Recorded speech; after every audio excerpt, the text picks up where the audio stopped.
This is breaking news.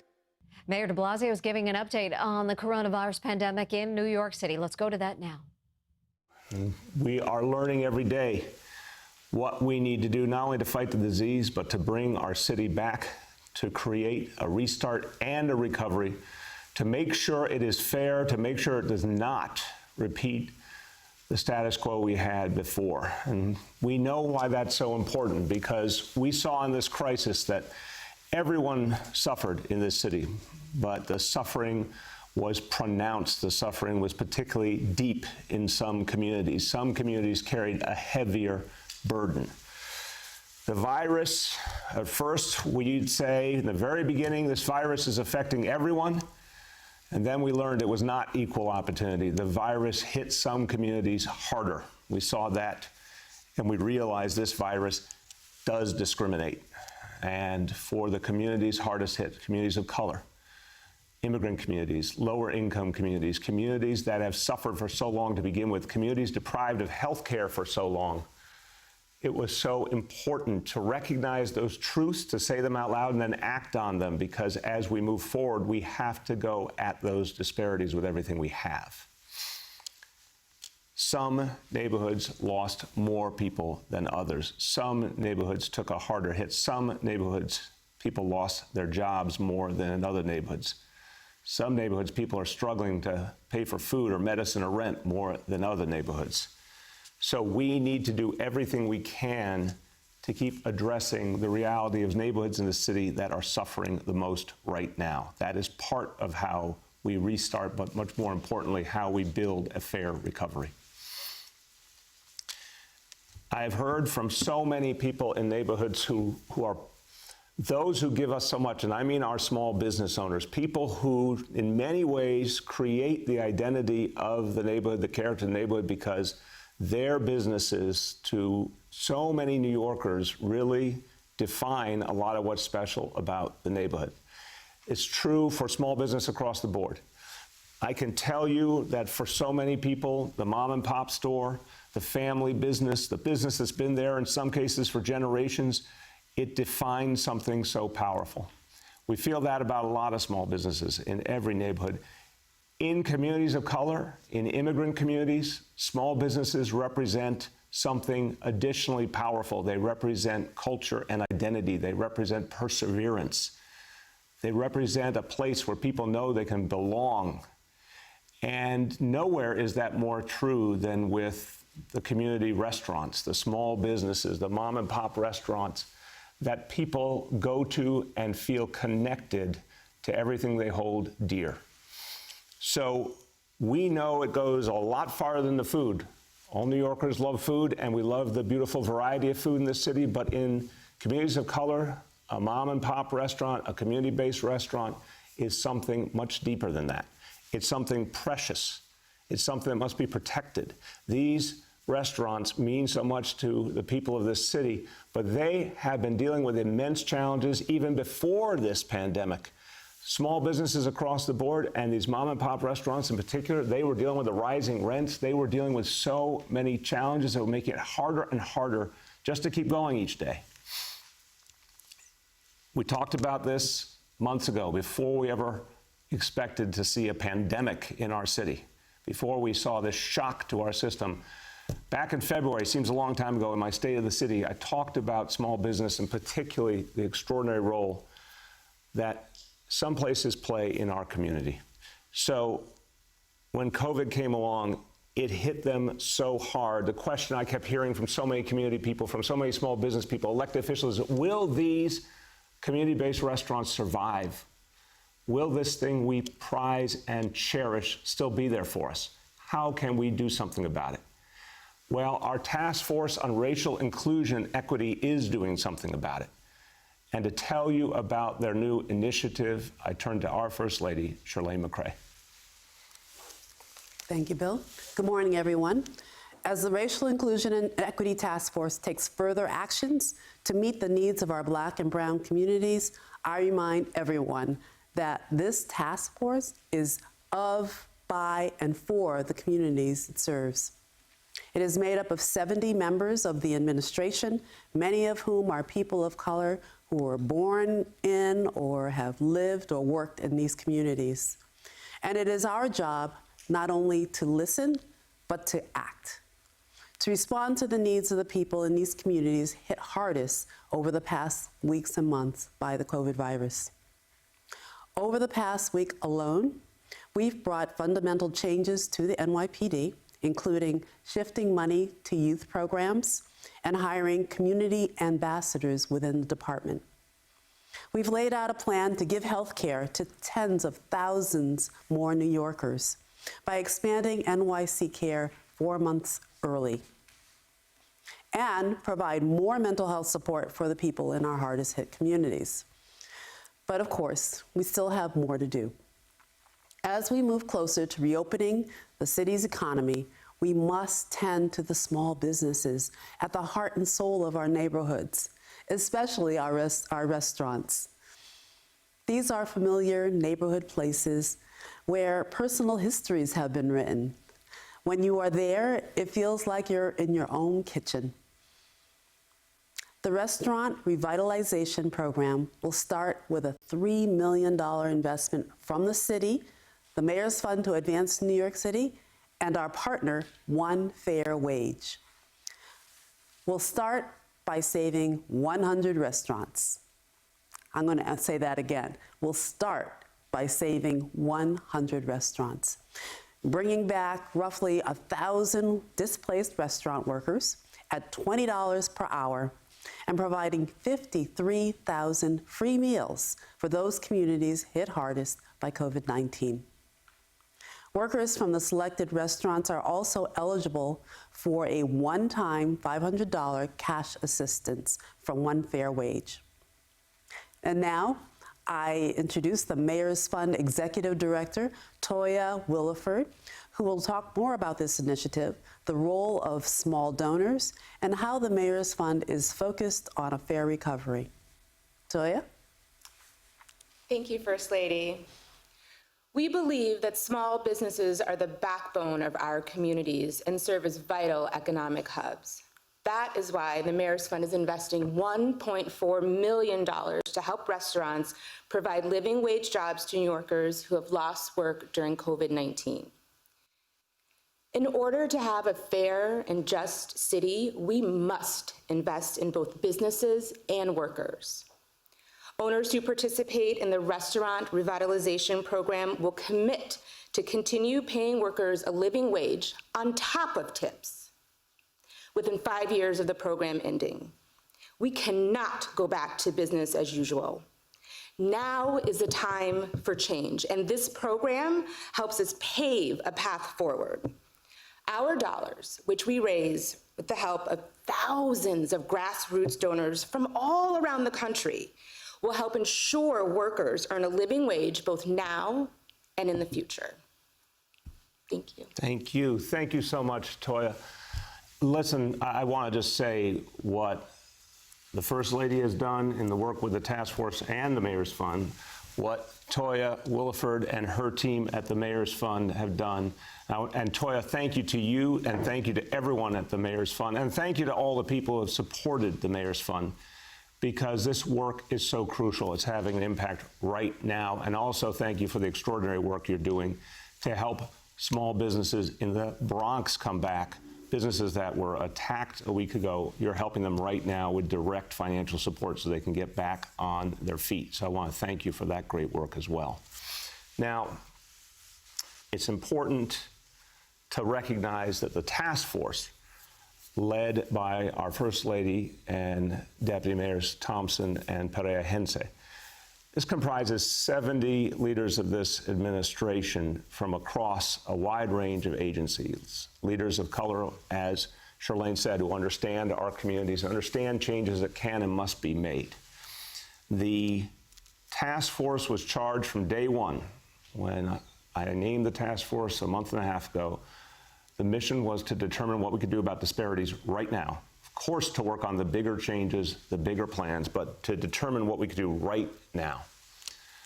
So we are looking across all the issues affecting the city, all the issues brought up by this pandemic. And I'll tell you one that I hear so frequently and in such a heartfelt manner wherever I go in the city is concern for our young people. I've talked about it here many times. Our young people are going through something very difficult. There has been trauma after trauma in this pandemic for our young people. And we need to help them find a way forward. Imagine what it feels like if you're young and still trying to make sense of the world, to have come into this moment in history, to have been cooped up for months, to not be able to do the things that you're used to that give you hope and inspiration. We need to figure out a way forward for our young people. And as we fight back the disease, the doors are opening more and more to allow us to do more and more to help young people who, of course, are the future of this city. Now, one of the most important initiatives we're going to talk about in the coming days, that's the Summer Youth Employment Program. This is a particularly important initiative to people all over the city. City Council has raised important ideas, proposals, ways of addressing how we revitalize the Summer Youth Employment Program in the context of this pandemic. That is an ongoing conversation with the City Council. That will be part of our budget decision-making with the City Council over the next 2 weeks or so. But in the meantime, the question before us and the question that the task force took on is, what can we do right now, right this moment, to help ensure that we can support young people who are going through so much? So I'll now turn to the co-chair of the task force, for whom I know these issues are a matter of passion and deep, deep concern. And I want to thank him for his leadership. Deputy Mayor Phil Thompson. Thank you, Mr. Mayor. I want to describe quickly 3 programs that are being initiated right now to help our young people this summer. The first is called Neon Summer, and Neon stands for Neighborhood Opportunity Network. And this program will offer remote learning programs for teens and young adults from some of our hardest hit communities by COVID, including Bedford-Stuyvesant, Brownsville, East New York, Harlem, Jamaica, and North Staten Island, and the South Bronx. And this program will connect 2,700 youth between the ages of 14 and 24 with paid learning opportunities designed to build skills to succeed in the workplace, to strengthen community, as well as to help young people and their families during this pandemic. And the participants will be able to explore their career interests, develop work readiness skills, and also express themselves creatively through learning experiences designed to strengthen social and civic leadership. The young people will be between 14 and 24, as I said, but they will also, we're going to focus on recruiting young people who are under probation, supervision, or otherwise engaged with the family court. And so this is really reaching at-risk young people. And the program will run for 6 to 8 weeks with a total of 40 cohorts broken out by age groups. And the second program I want to announce is called Each One Teach One. And this program will offer young people an opportunity to express themselves creatively by designing media campaigns to encourage other young people to do social distancing. And they will be mentored by media experts, and they will also receive stipends over a month's time to do this work. And this will reach 120 young people. The third program is called the Community Crisis Response Initiative. And this program provided $10,000 to 22 local community-based youth-focused organizations to support and expand their existing relief efforts in communities and engage 500 young people to develop their leadership skills in the course of helping their community through this pandemic. So all told, these programs will reach 3,300 youth. And as the mayor said, this is before the Summer Youth Employment Program. This is right now. Thank you very much, Deputy Mayor. And I know I know for you, and we've known each other a long time, you understand how important it is to move right now while we're building this bigger framework. And these are initiatives that we're going to get to young people that's going to make, I think, a profound impact on their lives. So thank you so much for the work that you and your team have done. Now, another way we reach young people is by hearing their voices. And I think this is an area I can speak as an adult, I can speak as a parent. I think the First Lady would agree with me. This is an area where every adult can do better, to listen more deeply to what our young people are telling us. I don't think there's ever been a generation that is as aware, as informed, that's been put through as much as this particular generation. And they have a lot to say, and we would do well to understand better what they are telling us. So we want to use the opportunity to hear the voice of young people to help us keep improving and changing the relationship between our young people and our police. This is something we've talked about in a lot of different ways, and something Commissioner Shea has talked about in terms of refocusing the energies of the NYPD on young people. It's something clearly that the task force has talked about in terms of shifting resources from the NYPD to young people. But here's another piece of the equation, listening to young people. And the format we want to use is town hall meetings.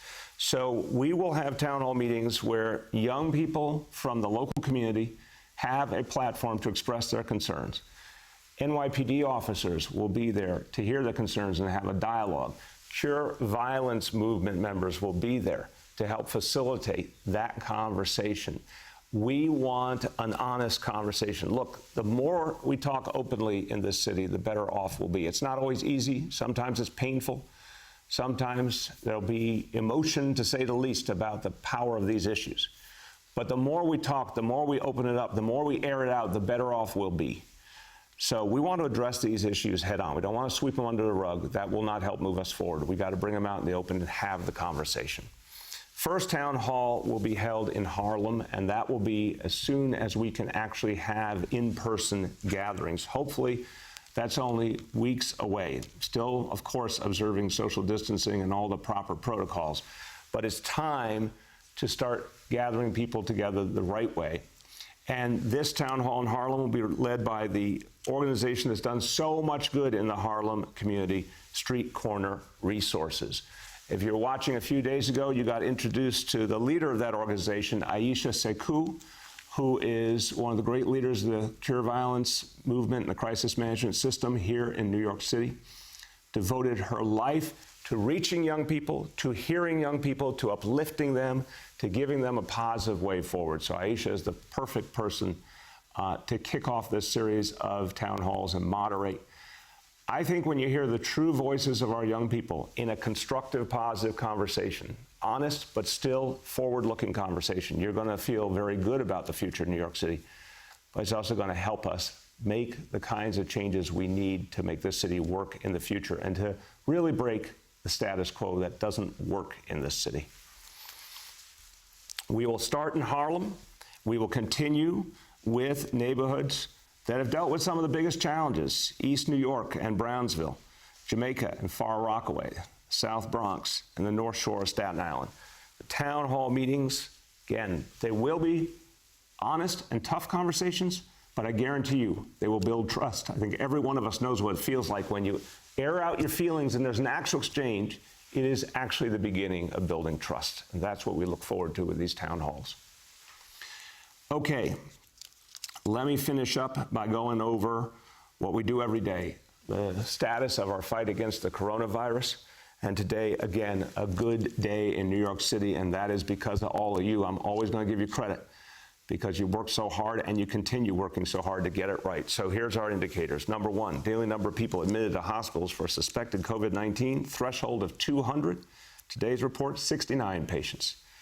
Daily number of people in health and hospitals ICU, threshold of 375. Today's report, 337 patients. And the one that's the most important, the percentage of people tested citywide who are positive for COVID-19, threshold of 15%, and today only 3% testing positive. And that's as we do more and more and more testing. And it's a good opportunity for me to remind all New Yorkers, please, if you have not been tested yet, go get tested. It is fast, it is easy, it is free. You can call 311. You can get exactly where there's a location near you. Please take advantage of this opportunity. Few words in Spanish. Nuestras pequeñas empresas son el corazón de la ciudad, especialmente los restaurantes locales. Ellos han sido muy afectados, pero vamos a tomar nuevas medidas para salvarlos.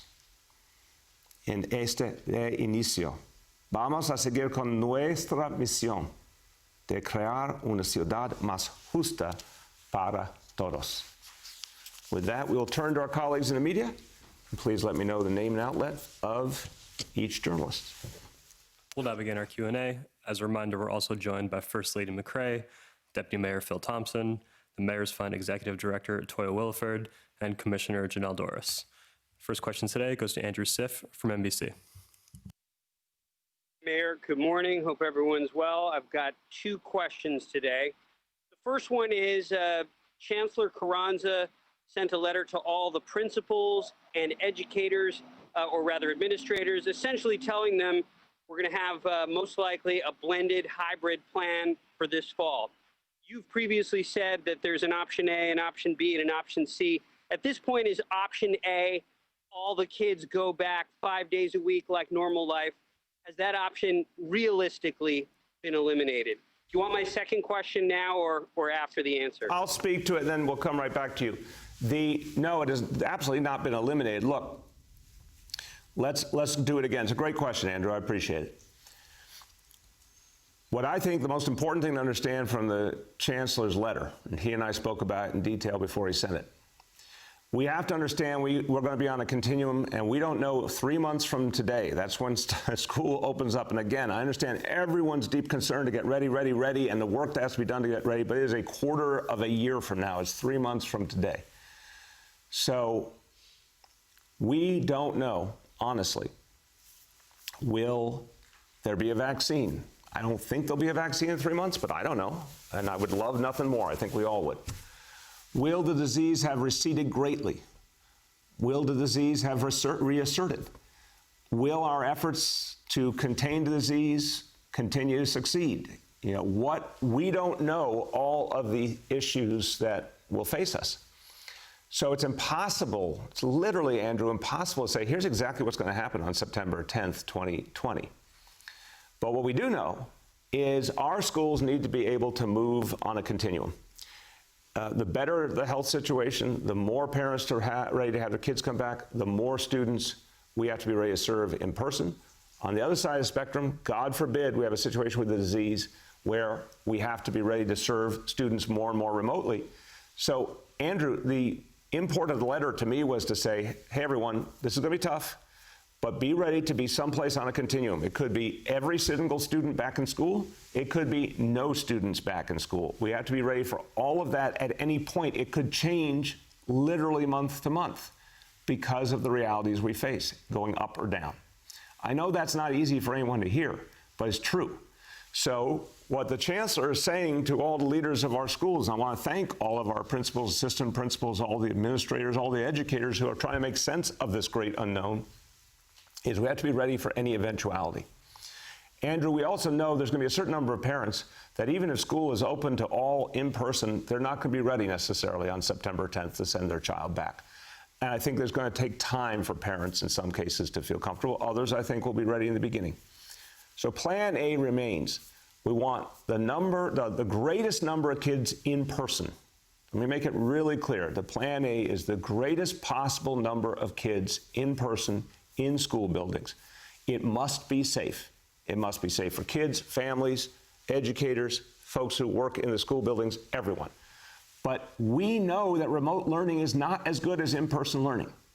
So if we can make it safe, and we really believe we can, we have a lot of testing, we have a lot of precautions, the more kids in school being taught by a teacher in person, the better. But some parents won't be ready. And so we're going to have a remote element for anyone who's not yet ready to send their child back. We understand this is an extraordinary moment in history. So, Andrew, plan A remains maximum number of kids in school, always have the remote option available for those who need it, and then we will adjust according to the realities. What's your next question? To do with the incident involving the young man, Jamel Beach, in the Bronx.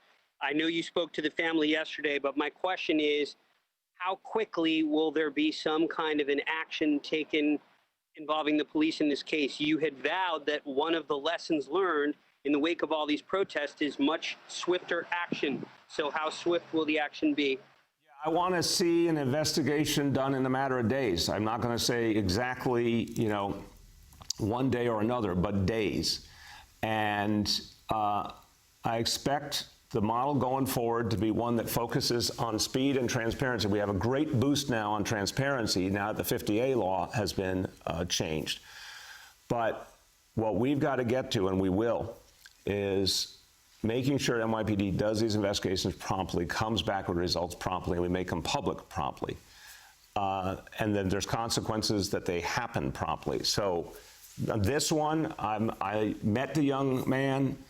I met his family. I'm very concerned. I want to make sure we get the truth, and I want to make sure we follow through based on what the facts tell us. And we'll have more to say on that in the next few days.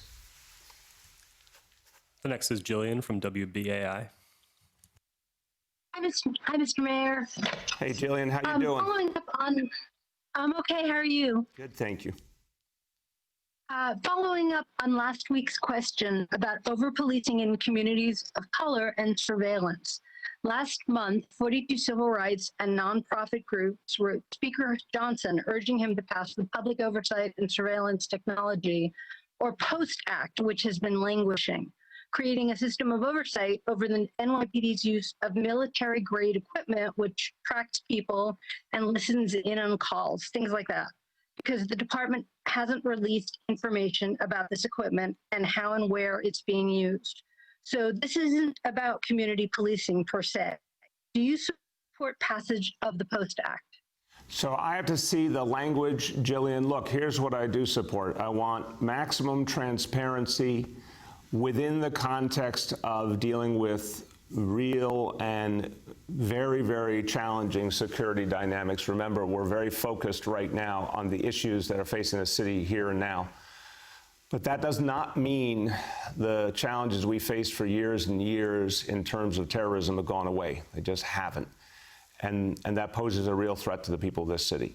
So we have to strike a balance, as in all things. I want maximum transparency, but not transparency to the point that it undermines the valid need to keep people safe. We got to figure out what that balance is. We obviously have tremendous legal oversight and proper legal restrictions to make sure that ability to gain information is handled appropriately. The other thing is, you saw in the approach we took here in this city, I was adamant that we should not have the National Guard in New York City. We should not have military in New York City. We should not be using the kinds of techniques and equipment that some other cities have used, most notably and tragically years ago, Ferguson, but many others, the rubber bullets, the tear gas, the different equipment that just doesn't belong in a setting where we're trying to protect civilians' right to protest.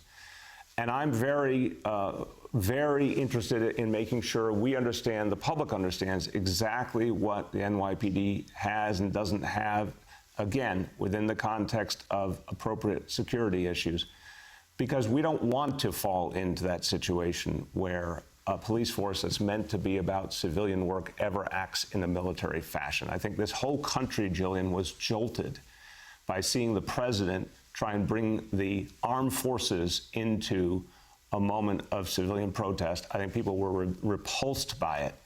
And it's a good moment for us all to take stock and say, we need to make sure our police forces are never militarized in their approach. So I look forward to all of that being addressed. But as to legislation, I need to see the specifics before I can give you an answer. The next is Shant from the Daily News. Did she have a follow or not? Good. Trey, did she have a follow or not? I'm sorry, Jillian, did you have a follow-up? Jillian, you're on. I had a second question. Yeah, go ahead. Sorry, Jillian. Okay, thanks.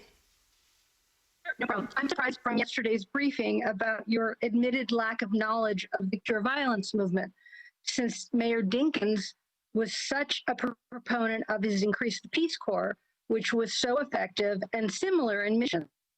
How are these two substantively different? Well, Jillian, I'm trying to be accurate in my memory, but I feel like it was, because you're talking about an administration ended in 1993, and a lot of what I at least have experienced in terms of the Cure Violence movement and the crisis management system really emerges in the city years after that. So of course, Mayor Dinkins was trying to focus on youth programs. He was trying to focus on community empowerment, and I was proud, and Charlene was proud to be a part of all that.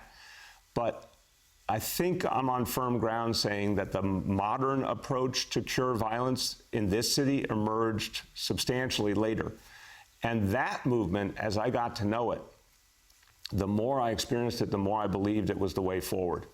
And you saw some of the leaders of that movement and the power of what they're doing. I think this is a great example that the city government needs to provide direct support more and more to the Cure Violence movement and the crisis management system to let this powerful movement create peace at the community level, empower communities, create community grassroots leadership. This is really the way forward. The more we do of that, the more effectively we do that, the more we change the reality of policing in this city. So that's where I'm going to be committed. But I think in the past, there were very kindred approaches, but I think this approach is more particular to recent years. Sean from the Daily News. Good morning, everyone. If I could direct my questions to First Lady McCray, had one kind of policy question, one kind of politics one. On the policy side, can you give details on how the restaurants are being selected for the $3 million? And on the politics side, I think this is the third time this week that you've appeared at a press conference with the mayor. You're getting a very high profile role in the city's coronavirus response, but critics out there say that this is essentially to help elevate your profile ahead of a possible run for Brooklyn Borough President next year. What would be your comment on that? Thank you. I'm going to just jump in procedurally, and then the First Lady will go. That on the first question, in addition to the First Lady, Toya Williford will talk about the details. And the second point, I'm just going to make a very, very broad statement of fact. And Sean, I don't think you were covering City Hall in the beginning of the administration. I remember in the first days of the administration when I said that my closest advisor was our First Lady, and the person I turned to in making the most important decisions, the personnel decisions, the key policy decisions. And she was going to play a profoundly foundational role in this administration. She and I have built all of this together from day one, going back to when I ran for school board in Brooklyn in 1999. So I don't think you necessarily saw and heard that all in real time, but that's been the reality from day one, the prominence of her role. I think there's been critics from the beginning, and people are uncomfortable with that from the beginning. I don't know if they were uncomfortable because she was a woman. I don't know uncomfortable because she is an African-American or because she is an African-American woman, or the notion that someone who has strong views and progressive views is playing such an important role. I don't know what was motivating the critics, but this has been the fact from day one, long before she even considered anything in terms of public office. So I just want to set that record straight, and with that, turn to the First Lady. Thank you, Bill. Sean, I don't know what the future holds for me. I'm a volunteer in this administration, and everything that I do is because I care deeply about the people that we serve. And I wanted to be a part of this administration in a way that would contribute to helping people live better lives. Again, I don't know what the future holds for me. I'm not someone who thrives in the limelight. I don't need the attention of being in front of the cameras. In fact, it's very difficult for me. I do what I do because I care about people. I care deeply about these brown and black communities that have been affected disproportionately by the COVID-19 virus. And I feel like it's my duty, it's my obligation as someone who has privilege, who has been given a lot to do what I can to make things better.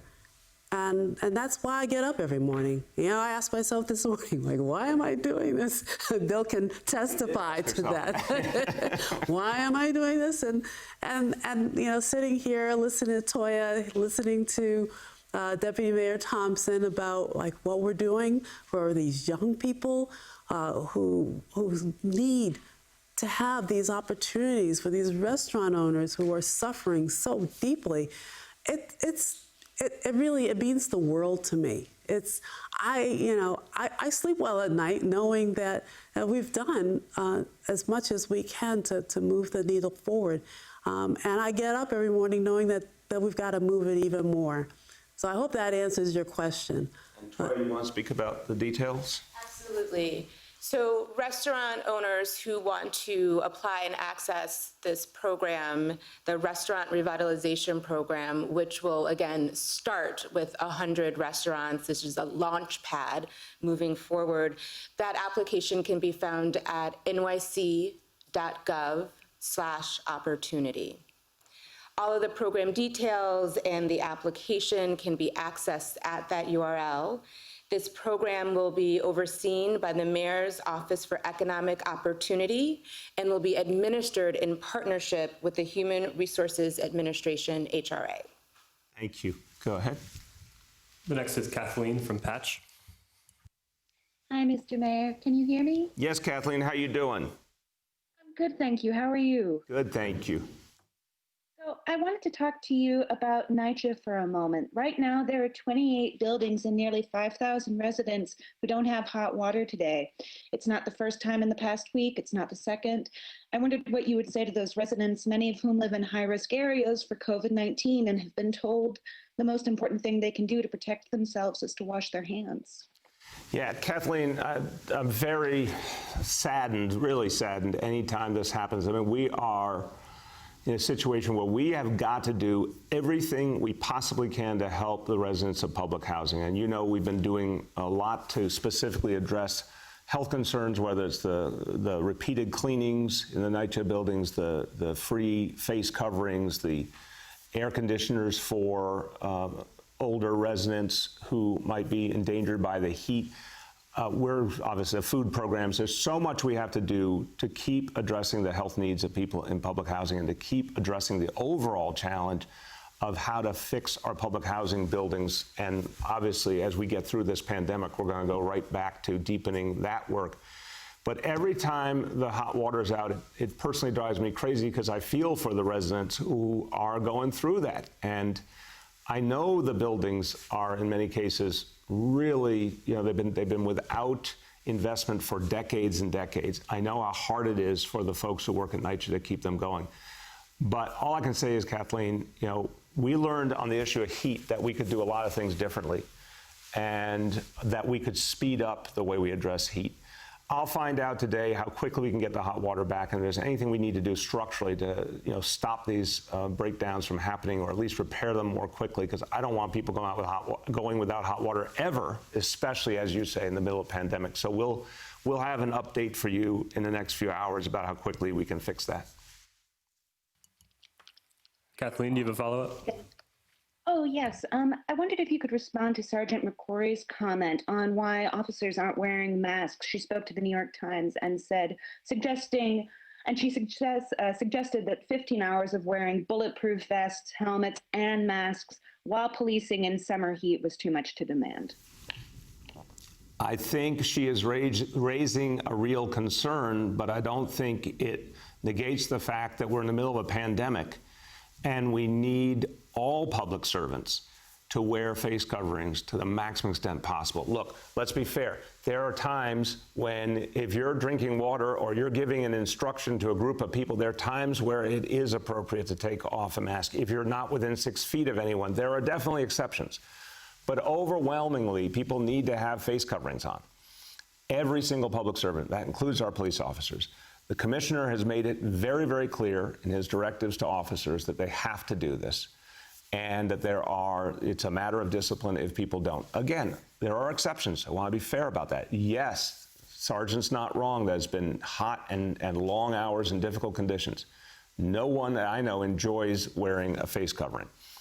But It is so important that the people of the city see the people they look to enforce the law actually abiding by the same rules as the rest of us. And so that has to happen to the absolute maximum extent possible among our police officers as well. Next is Henry from Bloomberg. Hello, Mr. Mayor. My question has to do with the budget. Yesterday, you announced this $10 million Cure Violence campaign. And throughout the several weeks, you've talked about various programs that'll cost several million here, several million there. Are these additive programs, additive to a budget that's already reeling from a fiscal crisis? Or are you going to be shifting money from one department into another department? And if so, why don't you explain to us how you're finding money for these programs and what's going on with the budget? Yeah, Henry, obviously, I'm going to start by explaining now, and then the ultimate explanation will come in just over 2 weeks when we put together with the council the final budget. We have two giant X factors. I'm just going to say it for the sake of clarity: the stimulus and the potential of borrowing authority from Albany. Both of those very open questions right now. What we're going to do is prioritize. We may well have to make some very, very difficult choices with the council in the next few weeks. But we're saying that the things we are talking about are priorities no matter what. They are additive in the sense that they will be new directions that the city government will take, and they will be part of the budget no matter what else is done in the budget. Some of the cases you heard today are paid for with other resources, whether they're existing funds being moved to these purposes because the previous initiatives couldn't happen in the context of the coronavirus. So some is reutilization of existing funds. Some is outside money, as you heard from Toya. But mostly what we will do is say if something is a priority, like cure violence, we will make it a priority, we will find the money, and we will have to make appropriate actions to take from the whole rest of the budget to make it happen, because we regard it as that much of a priority. But in terms of how we're going to readjust the budget, we have to have an absolute answer on stimulus and borrowing to know if those pieces will have any role in the budget by the end of this month. And if they are not, then we have to construct a budget that is able to get us balanced while still leaving room for the possibility of that relief coming later. And in that scenario where there is no relief, Henry, we're going to make very tough choices that literally every single agency will be affected. Every single agency will have to sacrifice in that environment. But we're still able to say there are some things we now have decided are so important that they're going to happen no matter what other sacrifices we have to make. Go ahead, Henry. Okay, I just want to follow up on this because, as you know, or I hope you know, the Citizens Budget Commission put out a report where they had several recommendations. Attriting the workforce was one of them. Selling off some city assets was another idea. Shifting some of the police responsibilities to civilian actions, which would possibly cost less. And they came up with, something like, I'm going to be generalizing, about $2.5 billion in recurring savings that could help the budget in future years. Have you looked at this? Is this something you could do? It would require some very painstaking looks at agencies' internal operations. It would take some work, but it would save money in their view. Thank you, Henry. Henry, I respect the Citizens Budget Commission. I don't always agree with them, but I do respect them. I'm not someone who believes in an ideology of austerity. I want to make that very clear. I think that ideology has been negative, has been regressive, whether it was tried in this city, in this country, or all over the world. I come from an ideology that believes in the power of government investment, but I also believe in balancing budgets. So we always listen to the ideas from the Citizens Budget Commission, but we don't necessarily share their philosophical view.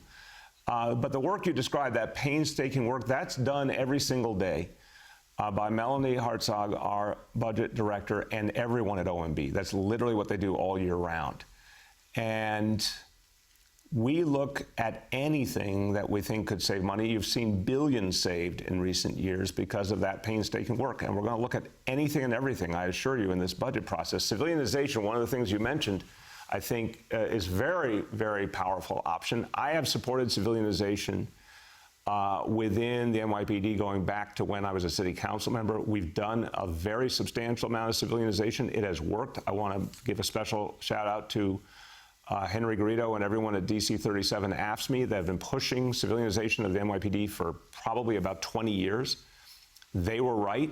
We did a lot of it. It was fine. It worked well. We're going to look to see if we can do more. But on the other issues, attrition, selling off assets, that is very much determined by what the real outcome would be. You sell off an asset that has long-term impact on the city, you could be doing something that's penny wise and pound foolish. Attrition, too.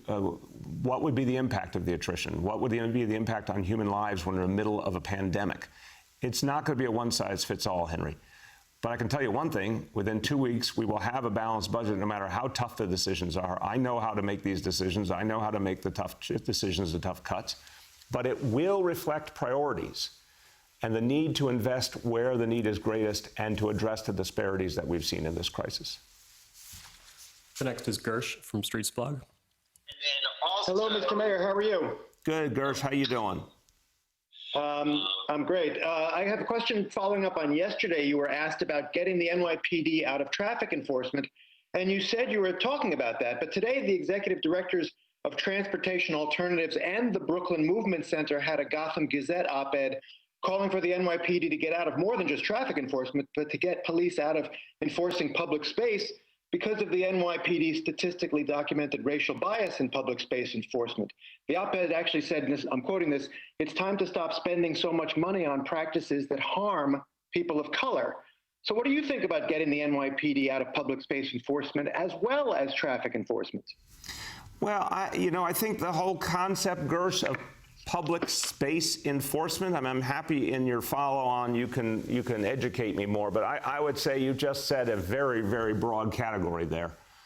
I don't want to see the NYPD involved in street vendor enforcement, for example. That's something the task force recommended that we're putting into action immediately. I think there's other areas where civilian efforts would be better. We made that decision on social distancing as well. We're going to keep looking at that, and we're going to look at it with the council as well in the coming week or two. Traffic enforcement, I'm not sure I see the exact parallel. Traffic enforcement is something that we all need to keep the city safe, to keep the city moving. I think the question is going to be talking to the people who do the work, talking to their union. That's very important in this discussion, and determining what we think will make it work best. Then, we can look at any and all other permutations, but the public space enforcement, to me, maybe you can define it better. I think that could cover so many things that I'm not sure we're not forgetting the basic concept of policing done right. But what would you say, Gersh? How are you defining it? Well, obviously, I'm talking about stories we've done about 90%, 99% of all jaywalking tickets, for example, going to people of color. Obviously, drivers of color are twice, sometimes 3 times as likely to be pulled over as white drivers. There is a racial bias that is statistically documented by the NYPD and other law enforcement officers. So I'm just wondering, why not move all of that into a possibly more equitable agency such as the Department of Transportation? Yeah, again, I think the question would be, I don't accept any bias or disparity. The future of this city, the future of this nation, where I think everyone sort of knows it, but I don't think people know it in their heart and soul. This is a city that's essentially 2/3 people of color. This is a nation that will be a majority of people of color very, very soon. I think there's 5 states in the union now that are majority people of color. The future of this city, the future of this country is just very different than the world that once was, and the way things were structured, and the structural racism has got to be a thing of the past. It's been corrosive. So I think there is a different question here about how you weed out racism and bias and disparity versus also considering how you get the job done on these issues that matter so deeply. We have to do both at once. So we have to protect people's lives. We have to make sure that people are safe on the road. We have to make sure that any agency that takes on any mission feels able to do it effectively, and the people who do the work, their voices matter, Gersh. That's why I say we keep having to talk to the people who do the work, talk to their unions, and hear what they think will work as well. I don't think it is as simple an equation as what you are putting forward. So are we going to look at everything? Yes. I mean, the simple question is yes, we're going to look at everything. But what I hear in communities all over the city, Gersh, is people want to be safe and they want an end to bias and discrimination and disparity. They want both, they need both. We have to figure out what gets us to both. And that's what these conversations the next 2 weeks are going to be all about. Gersh, did you have a follow-up? I think he had his follow-up. Go ahead. We'll move on to Rich Lamb from WCBS 880.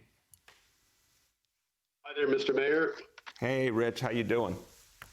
I'm doing all right. I'm just wondering, former Mayor Bloomberg was named by the governor as head of their tracing effort for the state. Since New York City is part of the state, I wonder whether or not you have been in touch with him or whether he has been in touch with you to help you out with your efforts in that regard.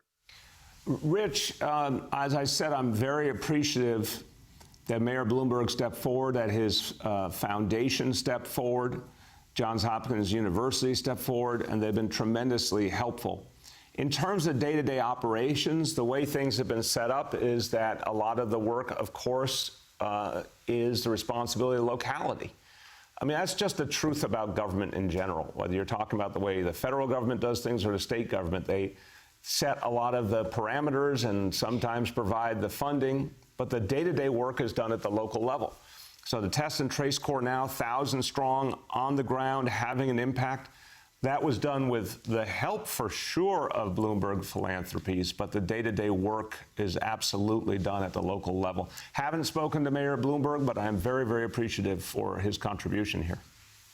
Go ahead, Rich. Okay, my second question is one that may betray ignorance on my part, but there was at one time a controversy at Fort Hamilton over a street that was named after Robert E. Lee when he served as an engineer there before the Civil War. And I'm wondering whether do you know anything about whether or not that street name has ever been changed, and what would you think about having it changed if it has not been? If it hasn't been changed, it should be immediately. Rich, I will join you in not knowing enough about what's going on in Fort Hamilton. Obviously, the city doesn't run Fort Hamilton, the federal government does, but nothing should be named after Robert E. Lee at this point in history. And by the way, he is someone who was supposed to follow his oath to the United States of America and the United States military and didn't. So on top of his many other sins and on top of the racism that he stood for. So no, of course, anything named after him has to go in the city. I don't know if there still is one there. If there is, we'll appeal to the military to immediately remove it. Can I say something? Please, Deputy Mayor. I just wanted to say that my father's family, the Thompsons, on both sides were enslaved on the plantation of Robert E. Lee's father, Henry Lee. And one of my ancestors is named Sarah Lee. This issue is an emotional issue for many people like me. And it's really hard for us to really feel fully part of this country that celebrates our enslavement with names like that on military bases, all across this country. So I just want to say that. Thank you for your statement. Thank you, and thank you. I hope everyone took in the fullness of what the Deputy Mayor just said, and I've known him for 30 years and have such admiration for him. He just said something that's kind of an American truth that needs to be understood. More and more people are finding exactly where their ancestors were enslaved. And I'm just going to say something obvious to everyone whose ancestors weren't enslaved, and that includes my own. Imagine what that has done to families in this country American families who went through that trauma, and that trauma is felt to this very day, this very hour. So the notion of the man who used military might to try to protect enslavement, that we would in anywhere in this country, and our armed forces, our national government would in any way elevate and respect a man who fought to protect slavery and harm fellow human beings, his name should be taken off everything in America, period. The next is Chris Robbins from Gothamist. Morning, Mr. Mayor. Hey, how you doing? I'm all right. Two questions for you. First question is, yesterday the City Council held a public safety police oversight hearing, and the police commissioner was not present, and neither was anyone from the mayor's office. And given what's happened over the past 2 weeks in the city, and given your renewed commitment to reform and transparency, why weren't those people there for that hearing? What does it say that they weren't present? And I can give you the follow-up question once you address that. Sure, Chris. Chris, I honestly don't know how the decisions were made on who went to that hearing. My understanding, again, there's been a lot of different hearings lately. My understanding that was about specific pieces of legislation, and that the representatives of the police department explained the police department view, and that we're all, what's quite clear is, and I've made it clear, and ultimately this is what matters, is what happens right here in City Hall. We are working with the City Council on all those pieces of legislation. They're all the right thing to do, and we're going to get it done. So I don't think if it's a matter of simply relaying the department's view on a matter of legislation, that necessarily requires one or another official. It just requires clarity. But I know the commissioner was before the council recently, I believe, on the budget.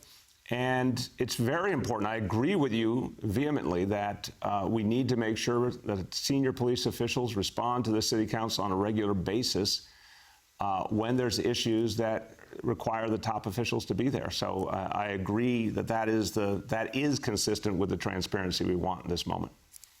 Go ahead. And just to follow up on that, on Monday, you told reporters that, in no uncertain terms, that you would not allow ICE officers into New York City. But at this hearing yesterday, the NYPD admitted what had already been documented on video, that there were, in fact, ICE agents deployed at NYPD precinct houses around the city. So did you not know what was happening on Monday, or what happened there? Why didn't you? Chris, no, I'm going to say to you, if you have it or anyone has it, Freddie Goldstein's here in the room. If any member of the media has that video, I need to see it right away. I understand that, again, I think I spoke to this yesterday, Department of Homeland Security officers who work with the NYPD on issues like human trafficking, not ICE that works on illegitimate immigration enforcement. And I'm someone who believes ICE should be abolished, repeal and replace ICE, start over, and create an agency that actually does appropriate immigration enforcement and has an entirely different attitude and a humane attitude towards the people who try to come to this country or do come to this country. So I have no use for ICE. ICE is not allowed on city property, et cetera. Homeland Security does other things than ICE. If, in fact, anyone from ICE per se was involved, I need to know that exactly. That is unacceptable. There will be consequences for that. I need to know that. I have no evidence of that, Chris. If you have evidence, if anyone else has evidence, please bring it forward. I had this conversation. I did a conference call with the Black, Latino, Asian Caucus of the City Council last night. This concern was raised. I said there is a difference between the Homeland Security officers and ICE officers. But if anyone has video or photos or evidence of ICE officers being present at NYPD precincts, please provide it immediately so we can act on that. There will certainly be consequences if that was done. It's unacceptable to me. We have time for two more today. The next is Andrew Hum from Gay City News. Good morning, Mr. Mayor. Hey, Andrew, how you doing? Well, I need a haircut, but that's the least of my worries. Coming soon, Andrew. I appreciate all the talk about listening more deeply. If you listen to any of the rent guidelines board hearings last night, tenants are pleading for relief that only the board can provide. renters are getting no aid from Washington or Albany or the city council, but your board has the power to reduce rents by 3% and help stem the homelessness crisis at a time when we're all supposed to shelter to survive. So we've all done things in this crisis we've never done before. And I know you're for a freeze, but will you listen to the tenants and support a historic decrease in rents? Andrew, I appreciate the question. And not only is it a heartfelt question, I know you forever, not only is it a heartfelt question, but I understand where it's coming from, and you're saying it right to say we have done things we've never done before. When I did the first rent freeze with the Rent Guidelines Board, that had never been done before in half a century. So, of course, sometimes you do things that are unprecedented, especially in a crisis of this magnitude. That said, I still believe the rent freeze is the right approach, and I'll tell you why. Because from my point of view, remember, the actions of the Rent Guidelines Board affect all landlords of all sizes within the boundaries of what's covered by the Rent Guidelines Board. It's 1 million apartments. I think there's a lot of particularly smaller and medium-sized landlords that they don't have money coming in, and yet they have to keep the buildings up. You and I would both say it is imperative that they keep their buildings running properly, provide services to people for as long as it takes. And we know there's a lot of people who can't pay rent right now. And we know there haven't been evictions, and I want to emphasize there should not be evictions. So here's what I think would be the better way to solve it, Andrew. The state of New York clearly setting the guideline. There should be no evictions in the city of New York till months have passed after the conclusion of this crisis. That would immediately clarify a big piece of what we're talking about here, and allowing everyone who cannot pay to be on a legitimate formal payment plan, that folks who have no income, when they finally get income back, start paying over time back rent. I think that is the proper way to proceed. I think a rent freeze is exactly the right thing to do. But I still don't agree with the notion of ultimately creating a situation where people who are running the buildings don't have the resources to run buildings. I think that presumes they all have plenty of money to spend. I know they don't. I know they're losing it as the days go by. And I'm not talking about the biggest landlords, who I often have profound disagreements with, who tried to stop me from doing a rent freeze in court, and we beat them. And I'm not talking about the bad landlords, and I have no use for them, and we go after them in so many ways. Talking about everyday landlords who are actually trying to do their job, we have to strike a balance. So I still believe in freeze, but I appreciate you raising the point, and we're going to keep looking at the situation always to figure out what we can do to provide any and all relief, and I need the state to play a more aggressive role. Do you have a follow? Well, my follow-up is something I asked a couple of months ago, and you said you were in favor of, but we still don't have.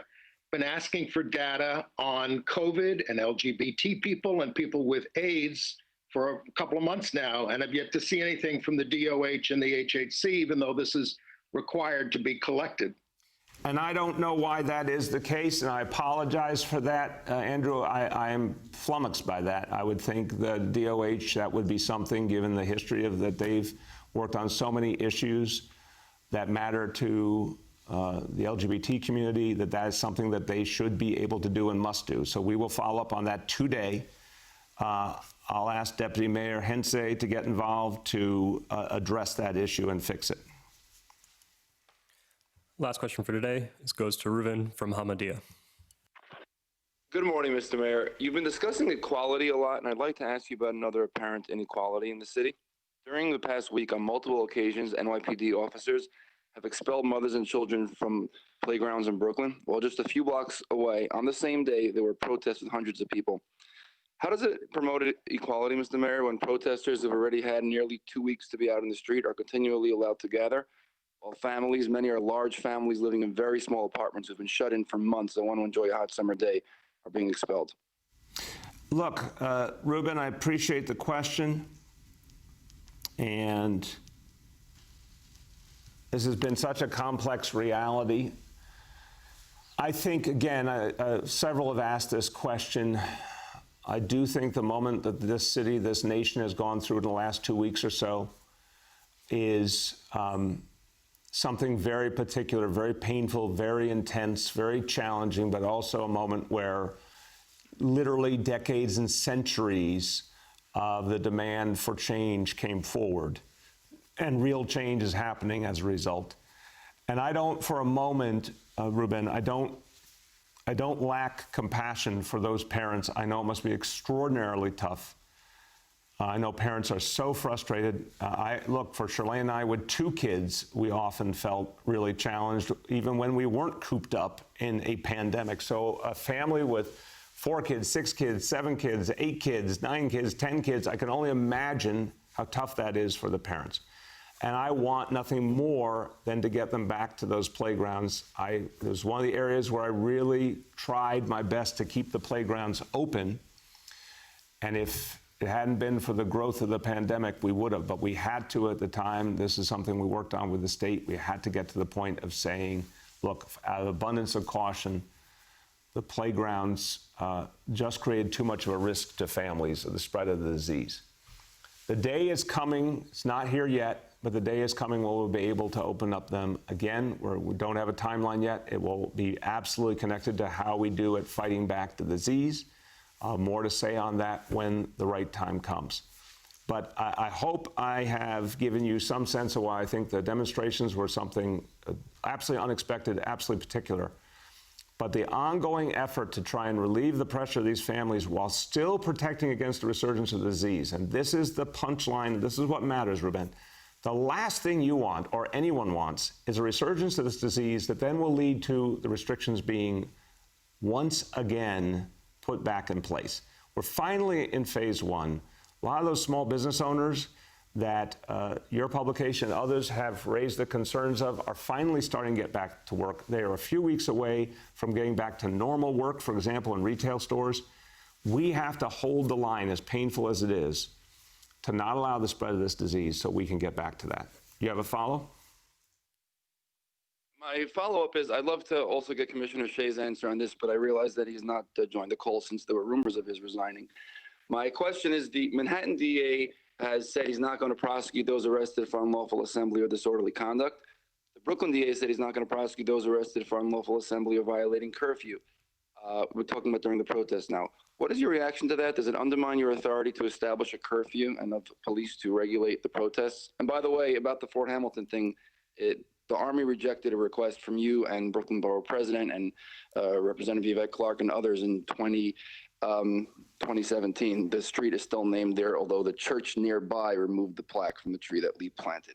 Well, thank you. You're a knowledgeable guy. Well, then we will go right back at the military, and I will today reach out. I've built relationships with some of the senior military in the context of the coronavirus crisis, and I will reach out to them and let them know how important it is to remove the name of Robert E. Lee, not only at Fort Hamilton, but everywhere else. The DAs, look, it's a democracy. There are all sorts of checks and balances. District attorneys elected independently. I sometimes agree with them. I sometimes don't agree with them. I think they need to be willing to act when someone violates the law. But no, I'm quite confident that what we needed to do with the curfew was achieved, and the actions of the DA had no impact on that. The curfew was to address the attacks on property. It was to address what we saw that Sunday and Monday night, and particularly the extraordinary pain I saw in the community in the Bronx that was so deeply affected. It was to make sure that never happened again. Thank God that never did happen again as a result of the curfew and other actions. Thank God we kept the National Guard out of New York City. We got the city back to a peaceful place. Then the second I was confident we were there, we removed the curfew. So the actions of the DA had no impact on the ability to utilize a curfew and utilize it effectively. But we'll keep working with the DAs. Whether I always agree with them or not is not the point. We keep working with them. And we need their help to keep the city safe. And there are more and more issues we're going to turn to in terms of safety. Once we get through this immediate absolutely primary concern of fighting back this disease and addressing the disparities it's laid bare, we got to also get back to the bigger issues of safety facing the city. We're going to need the DAs to play a bigger role in addressing the safety concerns. But that is a conversation for another day. Let me finish here real quick. with just profound thanks to the First Lady, Deputy Mayor Thompson, the Executive Director of the Mayor's Fund, Toya Williford, everyone in the task force on racial inclusion and equity. A lot of work happening very quickly, and it will make a difference in the here and now. And that's where I want to end. We are dealing with a crisis we have never seen in our lives, the biggest crisis, arguably, that's ever hit this city. Health crisis, economic crisis, human crisis, disparity crisis, a crisis that cuts all across this city. The way we fight back is by leaning in to change, pushing back a status quo that was broken and doing things differently. That's happening right now, whether it's the support we talked about this week for the Cure Violence movement, whether it's creating opportunities for small businesses or helping young people, whatever it is about right now addressing those disparities sharply and redistributing resources to folks who have suffered unduly. That's what we're going to be doing today, tomorrow, all the way to the city budget, and then for a year and a half thereafter relentlessly. And I am convinced we can very, very head-on address the broken status quo and get this city to a better place, and we can do that together. Thank you.